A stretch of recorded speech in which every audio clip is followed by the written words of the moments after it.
but according to my teammates, wamechangia sana, wamesaidia sana. So ni work together and more to come. If I want to give the award, I can go to my parents. Yeah.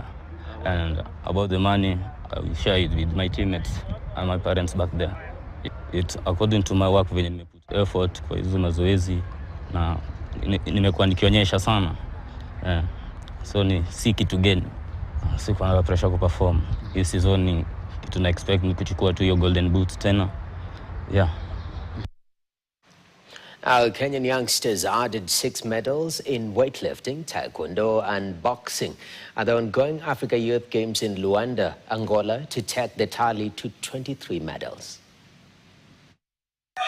Jana tulicheza mechi mbili ambaye ilikuwa ya msichana Sonia Atieno pamoja na ilikuwa mechi tatu pamoja